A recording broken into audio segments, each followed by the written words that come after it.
नमस्कार साथियों, आज सकारात्मक ऊर्जा के दूसरे सत्र में मैं उपस्थित हूँ एक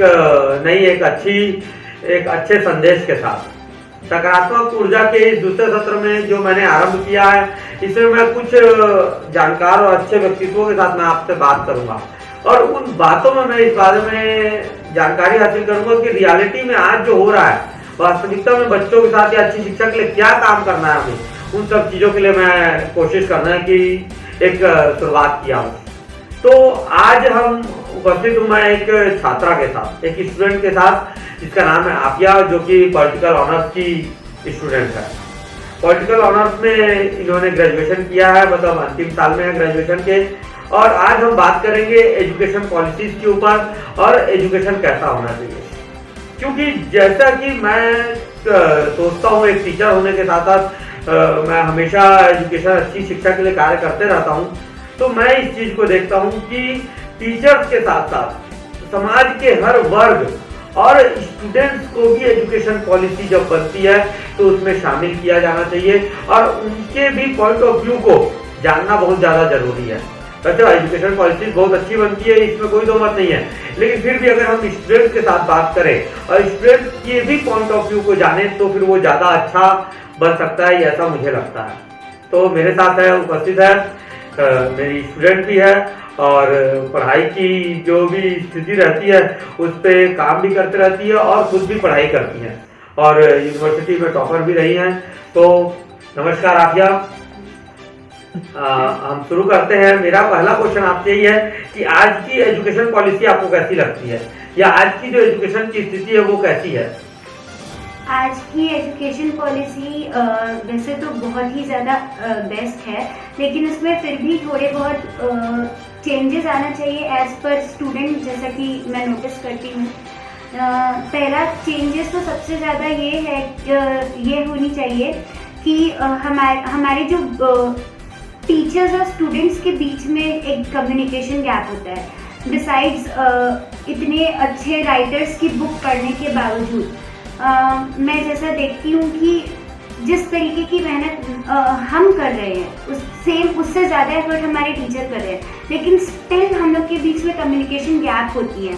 तो मैं चाहती हूँ कि मतलब एक अफेबल या फ्रेंडली इन्वायरमेंट टीचर्स क्रिएट करें और सारे स्टूडेंट्स उसको टोटल इंटरेस्ट के साथ फिर उस चीज़ को प्राप्त करें, उस ज्ञान को प्राप्त करें, तो मे बी कंडीशन और ज़्यादा बेहतर हो सकती है।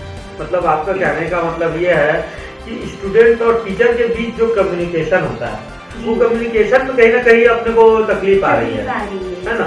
तो अगर हम लोग को इस गैप को खत्म करना है तो ऐसा क्या हमको करना पड़ेगा पढ़ाई में, या टीचर्स या स्टूडेंट के अंदर ऐसी क्या चीज को लाना पड़ेगा जिससे कि ये गैप खत्म हो सके? सबसे पहली चीज तो ये है कि स्टूडेंट्स का इंटरेस्ट आना चाहिए। जो भी टीचर जिस भी टॉपिक के ऊपर पढ़ा रहे हैं, आके सिर्फ एक्सप्लेन करना ही नॉलेज नहीं होता।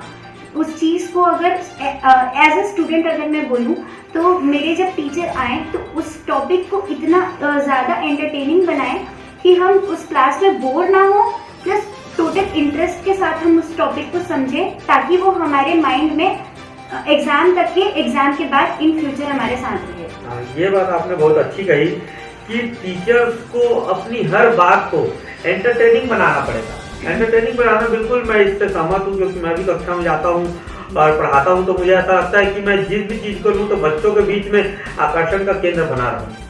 लेकिन कई बार हम देखते हैं कि बच्चे भी नीरस होते जा रहे हैं या पढ़ाई के प्रति वो रुचि नहीं ले रहे हैं। तो मतलब मेरे कहने का मतलब है कि बच्चों को ऐसा क्या चाहिए? मे बी जो भी वो सब्जेक्ट पढ़ रहे हैं उनका इंटरेस्ट ना हो, तो मैं एक चेंजेस अगर हो सके तो मैं लाना चाहूँगी। ये पहला कि स्टूडेंट के एथिक्स पे वर्क होना चाहिए, उनका जो भी इंटरेस्ट है उस पर वर्क होना चाहिए। हाँ, एकेडमिक नॉलेजेस बेस्ट है, लेकिन अगर मेरा इंटरेस्ट अदर फील्ड्स में भी है, फॉर सपोज अगर मेरा इंटरेस्ट म्यूज़िक या डांस में है, तो मुझे बचपन से उसको भी प्रायोरिटी रख के उस पर भी मतलब पढ़ाई होनी चाहिए मेरी, ताकि मैं उस चीज़ को इंटरेस्ट लेके उस पर फ्यूचर पे वर्क कर सकूँ। हाँ, बस मैं भी ये बात बिल्कुल आपने सही कही कि बच्चे की क्या रुचि है, बच्चा क्या चाहता है, अगर वो चीज़ उसको मिलने लगेगी तो ज़्यादा अच्छा फायदा मिलेगा। बिल्कुल ये आज की हमारी न्यू एजुकेशन पॉलिसी बनी है, इसमें ये चीज़ें हैं। लेकिन न्यू एजुकेशन पॉलिसी में ऐसी चीज़ें हैं, लेकिन वो सक्सेस हो पाएगी कि नहीं हो पाएगी, आपको क्या लगता है? देखिए सर, एफर्ट्स दोनों तरफ से होने चाहिए। हमारे तरफ से भी होना चाहिए, हमारे टीचर्स की तरफ से भी होना चाहिए, प्लस जो गवर्नमेंट है जिसने इस रूल को लाया है इम्प्लीमेंट करने के, उनके तरफ से भी इम्प्लीमेंट मतलब इंटरेस्ट होना चाहिए। अगर ऐसा होगा, अगर सब तरीके से सब तरफ से कोऑपरेशंस होंगी तो ये ज़रूर काम करेगा। मतलब आपको क्या लगता है कि गवर्नमेंट एजुकेशन पॉलिसीज को सपोर्ट करती है कि नहीं करती है? नहीं करती, वो सिर्फ बना के छोड़ देती है एज पर माई व्यू। क्योंकि अगर उन पे वर्क करती, सिर्फ प्लान्स बनाना काम नहीं देता सर, उसको इम्प्लीमेंट करना, प्रॉपर वे से इम्प्लीमेंट करना, सिस्टमेटिकली उस पर वर्क करना, वो ज़्यादा अच्छी है। मतलब वो एक सिस्टमेटिक होगा हर चीज़ उस चीज़ पे। हाँ, ये बात सही कही है आपने कि थोड़ा सा जो प्लान हम बना देते हैं उसमें वर्क करने की बहुत ज़्यादा ज़रूरत है। तो मतलब एनसीईआरटी जो बुक्स को बनाती है और जिसको अभी सभी बच्चे पढ़ते हैं, तो उसमें कुछ चेंजेस की ज़रूरत है या टीचर्स में चेंजेस की ज़रूरत है? मतलब बुक्स में चेंज लाना पड़ेगा या टीचर्स में कुछ टाइप के चेंज होने चाहिए? Sir, as a student of ICSE and CBSE both, मैंने सीबीएसई पे भी पढ़ाई की है। एनसीईआरटी वे बेटर है, लेकिन फिर भी हमको रेफरेंसेस प्रेफर करनी पड़ती है, क्योंकि उसमें उतने डिटेल्ड वर्जन्स में नहीं होता। तो मैं चाहती हूँ कि कोई ऐसी एक बुक बने, मतलब कोई भी एक सब्जेक्ट की पूरी एक डिटेल्ड बुक बने, ताकि हम उसको इंटरेस्ट लेके पढ़े भी, हमको 10 टाइप के रेफरेंसेस ना प्रेफर करने पड़े। दूसरा कि टीचर आए और उस टॉपिक को अपने तरफ से इतना बेस्ट दे कि बच्चा मतलब चाहे कि भी उसको इग्नोर ना कर सके। बुक्स में भी चेंजेस आनी चाहिए और टीचर्स को भी अपने अंदर चेंजेस आनी चाहिए, क्योंकि सिर्फ आके बोर्ड पे लिख के जाना बेटर नहीं है ना सर। मतलब टीचर्स को भी अपनी ओर से उसका एंटरटेनिंग या फिर अच्छा बनाने के लिए क्या कर कोई ना कोई एक तरीका अपनाना चाहिए। बिल्कुल सही है, मैं भी क्योंकि इसी पर काम करता रहता हूँ, तो आपका कहना बिल्कुल सही है। मतलब आज की एजुकेशन पॉलिसी आपने पढ़ी है, मतलब वर्ल्ड लेवल पे अगर अपन देखें तो वर्ल्ड लेवल पे अगर भारत का जो स्थान है वो 11वां आता है, तो मतलब जो कुछ देश आगे हैं हमसे या एजुकेशन की स्थिति में आगे हैं, तो वो क्यों आगे है, इसका कुछ कारण आपने जाना है? हाँ सर, मैंने फिनलैंड की एजुकेशन पॉलिसी पढ़ी है सर। उसमें स्टूडेंट्स के एथिक्स को एकेडमिक्स से ज़्यादा मतलब प्रायोरिटी दी गई है सर। उसमें स्टूडेंट की को करिकुलर एक्टिविटीज़ को प्रायोरिटी दी गई है। हमारे एजुकेशन पॉलिसी में ड्रॉबैक्स हैं, वो बेस्ट है ज़रूर, लेकिन उसमें ड्रॉबैक्स है क्योंकि होमवर्क ज़्यादा, क्लास आवर्स ज़्यादा होते हैं। लेकिन फिनलैंड का जैसे मैंने पढ़ा तो less homework, less study hour, तो उससे क्या होगा कि स्टूडेंट्स और इंटरेस्ट से पढ़े। और अभी जो 11वें या 12वें स्थान पे है हमारा भारत में भी, वो इंडिया के टॉप 3 एजुकेशन पॉलिसीज में आ सकता है। वर्ल्ड के टॉप 3? हाँ, वर्ल्ड के टॉप 3 एजुकेशन पॉलिसीज में आ सकता है। मतलब तो क्या फिनलैंड क्या एक्सेप्ट करना चाहिए हम लोगों को, मतलब जो भी? हाँ सर, बिल्कुल। फिनलैंड की एजुकेशन पॉलिसीज से कुछ पॉलिसीज ऐसी हैं जो हमें मतलब हमारे तरफ एडॉप्ट करनी चाहिए, उसको हमारे इंडिया में उनको एडॉप्ट करनी चाहिए। हाँ, मतलब अगर हम बच्चों के वे पे देखें कि टीचर्स की वे पे देखें, मतलब वहाँ पर ऐसा क्या है कि टीचर्स बेस्ट हैं या स्टूडेंट्स को एक्सेप्ट करने में ज़्यादा? वहाँ पे सर मैंने ये भी पढ़ा था कि टीचर्स आते ही साथ स्टूडेंट्स के साथ बहुत ही ज़्यादा अफेबल एनवायरनमेंट क्रिएट कर लेते हैं। जैसे कि मेरा जब से आपने मुझसे पूछा है तो मैंने एक ही चीज़ पे बात करी है कि अफेबल एनवायरनमेंट ही नेसेसरी है एज अ स्टूडेंट। हम नहीं चाहते कि कोई भी चीज़ बोर हो, क्योंकि वैसे ही हम बोर हो जाते हैं सर। तो हम चाहते हैं कि कोई भी एक लेक्चर हो, जब भी उस टॉपिक पर बात हो तो वो इतनी एंटरटेनिंग हो कि वो हमें फ्यूचर तक के हमारे साथ रहे। तो मैंने पढ़ा था उसमें कि अफेबल एनवायरनमेंट के साथ वो लोग पढ़ाते हैं, जिससे स्टूडेंट्स भी रुचि लेते हैं उस चीज़ से। मतलब इंडिया में भी उस तरीके का एनवायरनमेंट अगर इन्वेंट करने लगे या लोग उसको शो करने लगे तो वो ज़्यादा फायदेमंद रहेगा, है ना? बिल्कुल, मतलब मैं आपसे सहमत हूँ इस बात से, क्योंकि हम लोगों को एक इन्वायरमेंट क्रिएट करना बहुत ज़्यादा ज़रूरी है। क्योंकि अगर इन्वायरमेंट अच्छा क्रिएट होता है मतलब एजुकेशनल इन्वायरमेंट लोगों को नहीं मिल पा रहा है ना। सबसे मेन चीज ये हो जा रही है कि एजुकेशनल इन्वायरमेंट लोगों को नहीं मिल पा रहा है। तो अब मतलब स्कूल्स के इन्वायरमेंट ऐसा है कि स्कूल्स में भी कुछ चेंजेस होने चाहिए। स्कूल्स में भी चेंजेस होने चाहिए सर।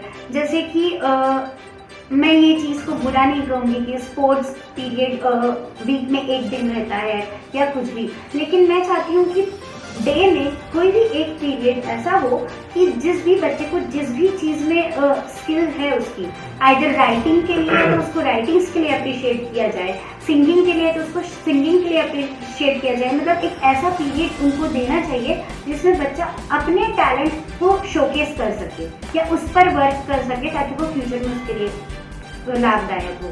तो अब देखिए इतने सारी बातें तो हमने की आफिया के साथ एजुकेशन पॉलिसीज के ऊपर या एजुकेशन कैसा होना चाहिए ना। अच्छी शिक्षा के उद्देश्य को पूर्ण करने के लिए हम लोगों ने जो बातें की वो बहुत ज़्यादा आवश्यक है और इन बातों का इम्प्लीमेंट बहुत ज़्यादा जरूरी है, क्योंकि गवर्नमेंट को भी साथ में आना पड़ेगा, टीचर्स को भी आना पड़ेगा, स्टूडेंट्स को भी आना पड़ेगा, क्योंकि स्टूडेंट्स को भी इंटरेस्टिंग के लिए थोड़ी सी मेहनत तो करनी पड़ेगी। अगर टीचर 10 करता है तो स्टूडेंट्स को 4 तो करनी ही चाहिए। बिल्कुल आपने बहुत अच्छी बातें बताई हम लोगों को, आपका बहुत बहुत धन्यवाद। एक बस इतना कहना चाहूँगा कि आप टीचर्स को तो आप किसी प्रकार का कुछ मैसेज नहीं दे सकते, लेकिन स्टूडेंट्स को आप क्या मैसेज देना चाहेंगे कि स्टूडेंट्स पढ़ाई में इंटरेस्ट लेने लगे? स्टूडेंट्स के लिए तो मैं यही कहना चाहूँगी कि जो आपको अपने लिए बेटर लगता है पहले तो वो ही चूज़ करें। किसी भी प्रेशर के अंदर आके आप अपना करियर चूज़ ना करें।